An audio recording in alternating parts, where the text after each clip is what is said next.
الحمد لله الذي هدانا للإيمان والإسلام وفضل الجمعة على سائر الأيام، كما جاء في الأخبار أن الجمعة سيد الأيام. أشهد أن لا إله إلا الله وحده لا شريك له شهادة موصلة إلى دار السلام، وأشهد أن محمدا عبده ورسوله سيد الأنام، صلى الله تعالى عليه وعلى آله وأصحابه البررة الكرام، خصوصا منهم على أبي بكر الصديق وعمر الفاروق وعثمان ذي النورين وعلي المرتضى الأئمة رضوان الله تعالى عليهم أجمعين. أما بعد، أيها الناس، أوصيكم بتقوى الله عز وجل ونفسي أولا بتقوى الله. قال الله سبحانه وتعالى في كتابه الكريم: أعوذ بالله من الشيطان الرجيم، بسم الله الرحمن الرحيم. وأما من خاف مقام ربه ونهى النفس عن الهوى فإن الجنة هي المأوى. صدق الله العظيم. أما بعد، barcha alamlarni yo'qdan bor qilib, tarbiyalab, ne'matlantirib, rizqlantirib turishi Robbimiz Allohga barcha hamd sanalarimiz, ulug'lovlarimiz erishib tursa edi. U bizlarni yo'qdan bor qildi, bizga to'g'ri yo'lni, hidoyatni ko'rsatuvchi payg'ambarlarni Qur'oni Karimni indirdi. Ham o'zining rahmati bilan bizga iymon ne'matlari bilan bizni ne'matladi. Alhamdulillah. Endi shulay ko'ngillarimizni chiqqan savol shariflarimiz, xayr duolarimiz oxirgi payg'ambar, suyukli payg'ambarimiz Muhammad Mustafa sallallohu alayhi vasallamga erishib tursa edi. Ham shulay ushbu juma kunini ulug'lab, Alloh subhanahu va taolaning amriga bo'ysunib, ushbu muborak bino Allohning yurtida yig'ilgan mu'min musulmon qardoshlarim, Alloh subhanahu va taolo har basharalarimizning ushbu dunyoda bandashlik bilan bilib ham bilmay qilgan zo'r ham kichigina xatolarimizni, yolg'ishlarimizni, kamchiliklarimizni o'zining keng mag'firati bilan yodga sabab bo'lsa edi. Endi bugungisi va'zimizning temasi bo'lsa qalbning hamda yurakning og'riqlari. Endi shu dunyoda yashagan vaqtda har birimizning fizik yog'imiz bor, ham shulay ruhiy yog'imiz da bor. Ham shu va'zlarimizda biz endi ko'proq ruhiy yoqqa e'tiborimizni berishga tirishamiz. Ham shu ruhiy yoqni to'liq anglash uchun biz endi fizik yoq bilan da misollarimizni keltiramiz. Chunki bizning endi bu dunyoda yashagan vaqtda har birimizning ko'zlarimiz bor, fizik yoqni ko'ramiz, lekin ruhiy yoqimizni ko'rish uchun bizga mang'ay ko'zlariga najibmi, bizning ko'ngil ko'zlarimiz bo'lirga tegish. Bu ko'ngil ko'zlari har bir kishini ko'rmaydi. Aning uchun endi o'ziga natija yasab, Alloh subhanahu va taolo turida, aning dini turida, shu dunyoning yo'qdan bor bo'luvi turida fikrlar o'ylanib, o'zing ustidan ishlash kerak. Hamda bizning qalbimizda bor fizik yog'i, yurak deb aytamiz, qalb ham ruhiy yog'imiz bor. Ruhiy qalbimizning ruhiy yog'imiz bor. Hamda mana shu fizik yoqdan qarasak, qalbimizni, yurakni ul salomat bo'lsin uchun bizga foydali yashash ravishini olib borishga kerak. Foydali yashash ravishi. Durust vaqtda kerak qadar, kerak bilimda yo'qlav, kerak qadar, kerak narsalarni oshav, fizik unug'lar bilan shug'ullanib ham boshqalar. Shu foydali bo'lgan yashash ravishini biz endi olib borishga tegishmiz. Ham agarda kishi mana shu narsalarga e'tibor bermasa, albatta uning yuragi, qalbi og'riy boshlaydi. Sirxavlana ham agarda hamda bu tabibga borga tegish bo'ladi. Shu kishi tabibga borga tegish bo'ladi. Tegish bo'ladigan tugul ana endi borga kerak, tegishli bo'ladi, kerak bo'ladi. Ham endi agarda singa qolmagan bo'lsa, ana davolab bo'ladi inshaalloh taolo. Shuning kabi bizning endi qalbimizning fizik yog'ina qaraganda tag'inda muhimroq yog'i bor, unda bo'lsa ruhiy yog'imiz bor. Hamda mana fizik qalbimizga, yuragimizga ziyon solishi narsalarni biz sizning bilan qarab ketdik. Qabatlab o'tgan o'zimizning durust yashash ravishi olib bormoq. Kerak qadar, keragidan ortig'ini oshov, кирәгеннән артыгын яки кимрәген йоклау, тәмәке, аракы кебек зыянлы шундый гадәтләрдән баш тартмау һәм башкалар менә безнең инде йөрәгебезгә зыян салучы, физик яктан караганда зыян салучы нәрсәләр. Һәм инде безнең рухи яктан караган вакытта аның да шулай ук аңа да зыян салучы нәрсәләр бар. Нәрсәләр соң алар? Әлбәттә, бу һәрберебезгә мәгълүм, ул инде безнең кече һәм зур гөнаһлар. Зур гөнаһларга китерүче юл ул безнең инде кече гөнаһлардан башлана. Бу инде шундый гына гөнаһ, аны Аллаһ Тәгалә кичерә дип, моны эшләсәм зыяны булмас дип, кеше иң беренче шушы кече гөнаһны кылган вакытта аның йөрәге тетрәнә, сыкрана. Әле чөнки калбы мондый гөнаһка ияләшелмәгән. Кеше шушы гөнаһларны, кече гөнаһларны кыла башлаган сайын, үзенә нәтиҗә ясап үзен туктата алмаса, ул инде тирәнрәк тә гөнаһларга кереп китә башлый. Һәм аңа да күз йома башлый. Аның калбы зәгыйфләнә, рухи калбы зәгыйфләнә. Шулай ук безнең инде тагын сәбәпләр булса, шушы гөнаһларны кылу, гайбәт сөйләү булсын, башкалары булсын, һәм инде шулай ук гыйбадәтләребезне аннан ашырып кына башкару. Аллаһ Тәгаләгә ихластан гамәлләребезне үтәмәү, Аллаһ Тәгаләнең ризалыгына омтылмау. Физик яктан авырулар күп төрле була. Физик яктан йөрәкнең авырулары күп төрле була. Алар безгә мәгълүм, мисал өчен инде тромбоз, атеросклероз, миокардия алгансынуы, гипертония, коллапс, гипотония, инфаркт, аритмия, инсульт һәм башкалар. Бу инде безнең физик яктан калбның, йөрәкнең авырулары, шундый күп төрле. Һәм шулай безнең рухи яктан да аның авырулары күп төрле була.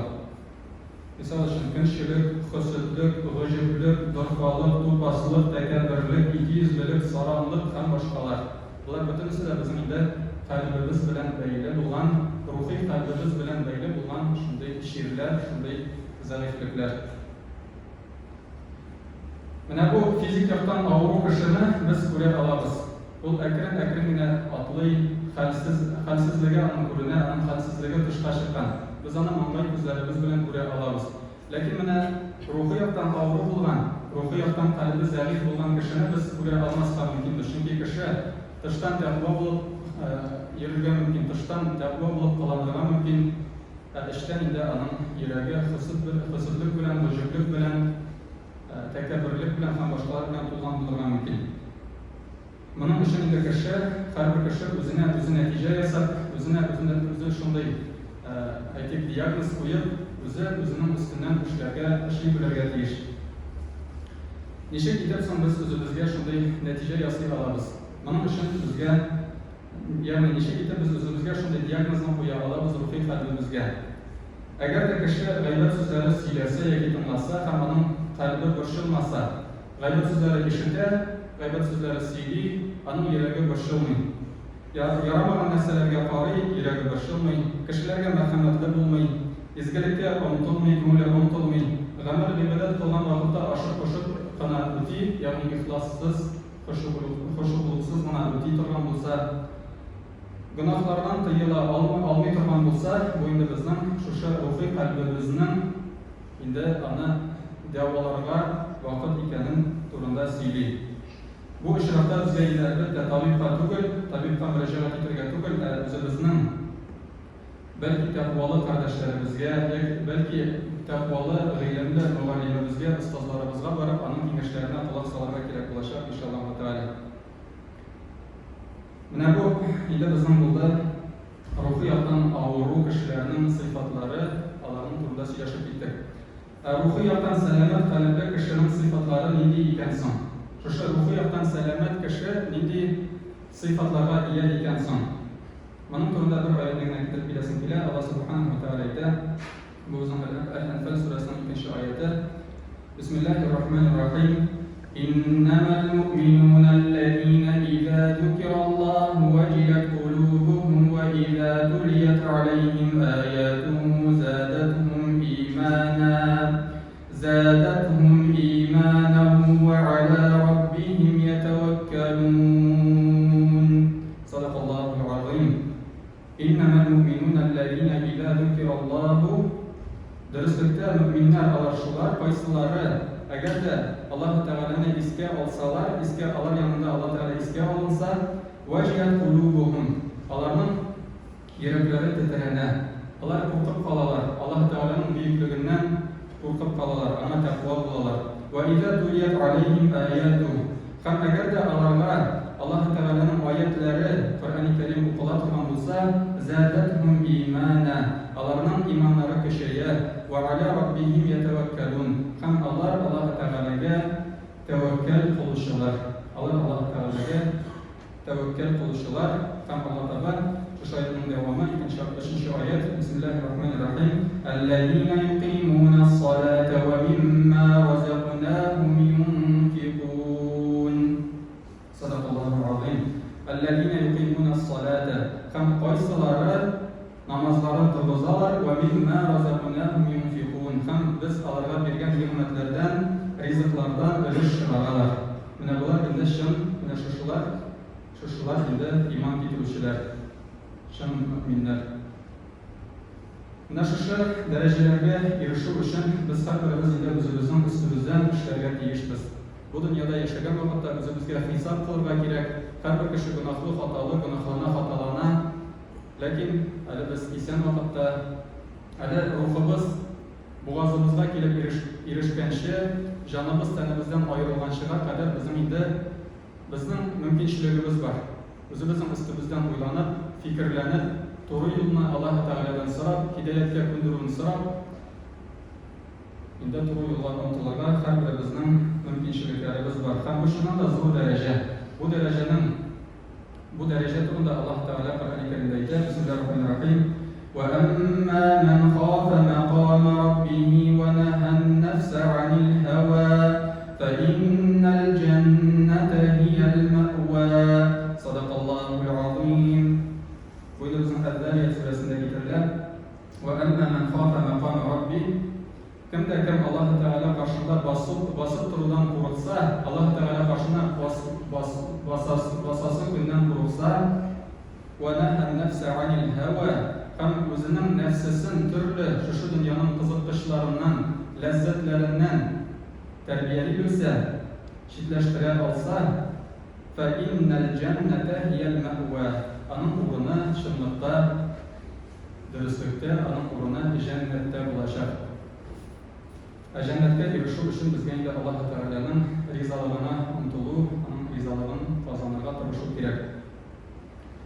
Allah Teala her başkalarımızga şu dünyada yaşayan vakitte Allah Teala'nın varlığını, birliğini tanıp, özümüzge hayırlı kötü neticelerini yasar, yukarı derecelerge, Firdevs cennetlerine Allah Teala'nın rizalığına erişirge her başkalarımızga da nasip ve müyesser olsa ile amin. Barakallahu lana ve lakum fil Kur'anil azim ve nefa'na ve iyyakum bil ayati ve zikril hakim. İnnehu huvel gafurur rahim. الجواد الكريم العلي العظيم السميع الدعاء.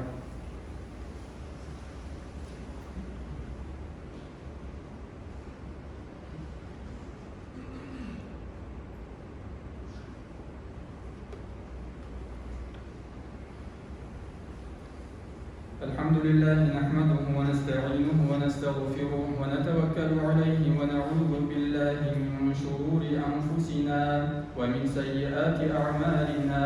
من يهده الله فلا مضل له ومن يضلل فلا هادي له. ونشهد أن لا إله إلا الله وحده لا شريك له. ونشهد أن محمدا عبده ورسوله. إن الله وملائكته يصلون على النبي. يا أيها الذين آمنوا صلوا عليه وسلموا تسليما. اللهم صل على سيدنا محمد وعلى آل محمد كما صليت على إبراهيم وعلى آل إبراهيم إنك حميد مجيد. اللهم بارك على محمد وعلى آل محمد كما باركت على إبراهيم وعلى آل إبراهيم إنك حميد مجيد. اللهم اغفر لنا ولوالدينا والمؤمنين والمؤمنات والمسلمين والمسلمات الأحياء منهم والأموات. اللهم انصر من نصر الدين. اللهم انصر من نصر الدين. اللهم انصر من نصر الدين واخذل من خذل الدين. عباد الله، إن الله يأمر بالعدل والإحسان وإيتاء ذي القربى وينهى عن الفحشاء والمنكر والبغي يعظكم لعلكم تذكرون. اذكروا الله يذكركم واشكروه يزد لكم واستغفروه يغفر لكم ولذكر الله أكبر.